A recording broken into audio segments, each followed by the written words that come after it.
2 రోజుల క్రితం ఇన్సిడెంట్ జరిగింది. అవును. ఈ సిద్ధారెడ్డి అనే వ్యక్తి భార్య కవితను అతి దారుణంగా కారులోనే హత్య చేశాడు. అవును. ఏం చెప్తారు మీరు స్థానికులు ఇక్కడ? వీళ్ళు ఇక్కడ రెంటూ ఉన్నారని తెలిసింది.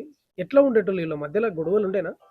గొడవలైతే మనకేం ఐడియా లేదు. హ్మ్. వాడు ఎప్పుడు చూసినా మంచిగానే ఉంటుండే. హ్మ్. అయితే ఆయన కూడా పొద్దున్న నుంచి సాయంత్రం దాకా మంచి పనులు చేసుకుంటా ఉండేటాయన మనిషి. హ్మ్. అయితే ఆమె ఇంట్లోనే ఉంటుండే, బయటికైతే రాకుండే. హ్మ్. కానీ ఇంట్లో ఏం జరుగుతుండేనో ఎవరికి తెలియదు. మాకు హ్మ్. కూడా తెలియదు, ఐడియా లేదు. అంటే మామూలుగా గొడవలు అట్లాంటివి గొడవలైతే మేమైతే వినలేదు. హ్మ్. ఒక 2 ఇయర్స్ నుంచి ఇక్కడ రెంట్కున్నాను. హ్మ్. కానీ ఎప్పుడు గొడవలు అయితే పడ్డది మనకే తెలియదు. చిన్న చిన్న గొడవలు అయితే ఇప్పుడు ఈ కుటుంబం అన్నాక చిన్న చిన్న గొడవలు ఏవి ఉంటాయి, హ్మ్. సమస్యలు. కానీ పెద్ద గొడవలు అయితే ఏమి లేదు మనం. ఈ అంటే సిద్ధ ఆ!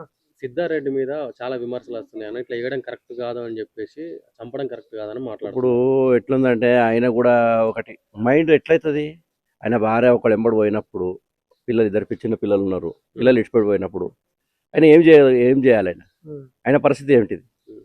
ఏదో అట్లా తయారైన ఆయన. అంటే చంపడం తప్పు కదా చట్ట ప్రకారం. చంపడం తప్పు, చట్ట ప్రకారం తప్పే. హ్మ్. కానీ మనసును బాధ అయినప్పుడు హ్మ్. ఆయన అట్లా చేయాల్సి వచ్చిందేమో అనుకుంటాం మనం. హ్మ్.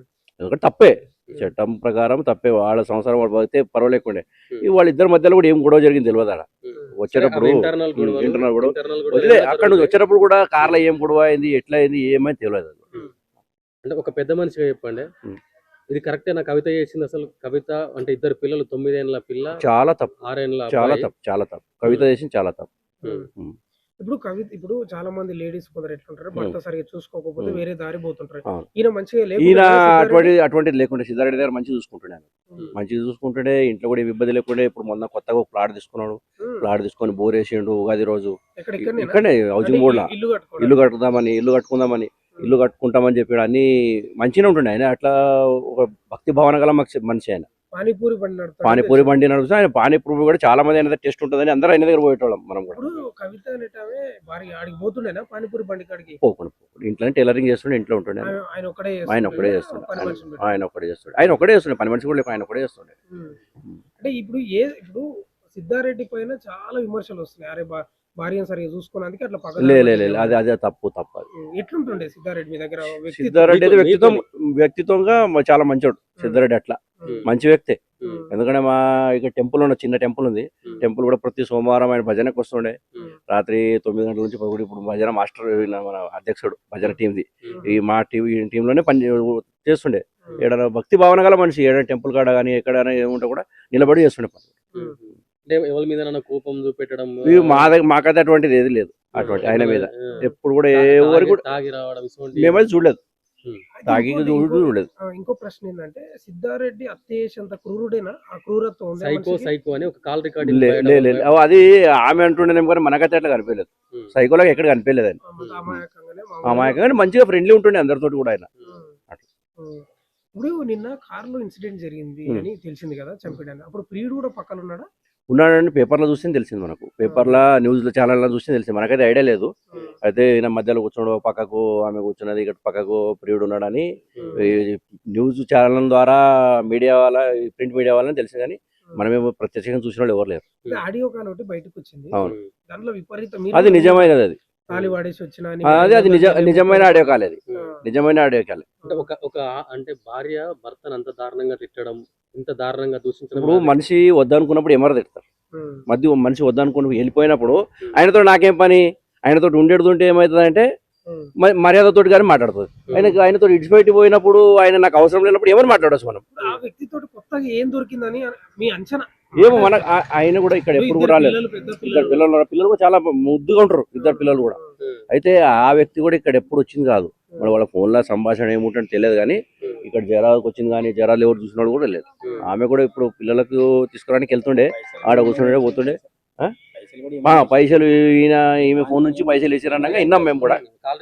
కాల్ రికార్డులో ఉన్నది, వేసిరట కూడా.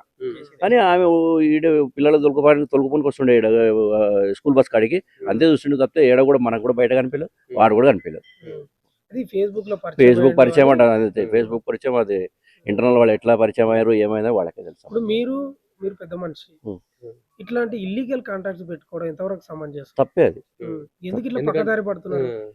వాళ్ళకి తెలియదు. తప్పు పెద్ద మనుషులు పని అంటే పోయి కుటుంబాన్ని గడవడానికి ఏదో కష్టపడతారు మీరు. అవును, ఇలా మీరు కష్టపడి పైసలు తీసుకొచ్చి ఇంట్లో ఉన్నోళ్ళకి తీసుకొస్తే వీళ్ళు పక్కదారి పట్టడం కరెక్టేనా?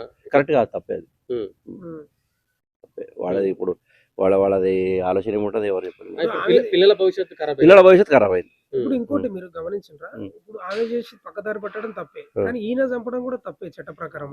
తప్పే, ఇది కూడా తప్పే, చట్ట ప్రకారం తప్పే. కానీ ఆయన ఏం చేయలేకపోయాడు అనుకుంటాను. ఆయన కాంప్రమైజ్ అవుదామని రమ్మని అన్నాడట. వద్దాం, ఉంచుకుందాం, పరువు ఉంటుంది ఒక మనిషికి. వాడు కూడా ఊర్లో గౌరవప్రదమైన కుటుంబం ఉన్నది. సిద్ధారెడ్డి కూడా తుమ్మనపల్లి విలేజ్ లా పేరున్న కుటుంబం ఉంటుంది కొంచెం. ఇప్పుడు పరువు అనుకుంటే ఇప్పుడు ఇద్దరు పిల్లలు ఆగమైరు, నేనేమో జైలుకు పోయిండు, ఆమె లేదు. ఏంది మరి పరువు ఏం తెచ్చిపెట్టింది ఈ రోజు? ఏం తెచ్చిపెట్టదు, అప్పుడు ఆలోచన రాదు. అది క్షణికావేశం ఉంటుంది, క్షణికావేశం ఏం పనికిరాదు. ఇప్పుడు చట్టాలు ఉన్నాయి, మీరు గమనించరా? సినీ ఇండస్ట్రీ వాళ్ళు ఏమైనా విభేదాలు వస్తే సింపుల్ పోతారు.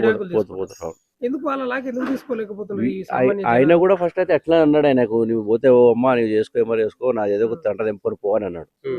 తంట తెంపుకొని పోమంటే ఆయన అవి ఏమైందో తెలియదు. మళ్ళీ వచ్చేటప్పుడు కార్లో ఏం మూమెంట్, కొద్దిగా లాంగ్వేజ్ కూడా కరెక్ట్ లేదు, మీరు విండుండొచ్చు. ఆడియో కాల్ చాలా వరస్ట్ గా మాట్లాడేది. అది కూడా మనసు ఇప్పుడు ఈడైతే కనిపించలేదు, ఆడ చచ్చిపోయింది. ఈడ మన దగ్గర కనిపించలేదు, మంచిగా ఉంటాడు మన దగ్గర. ఆడియో కాల్ చూసే వస్తుంది. ఆ ఆడియో కాల్ వచ్చాడు మనకు కూడా తెలియదు వాళ్ళిద్దరు మనస్పర్ధలు అంతా ఉన్నదని.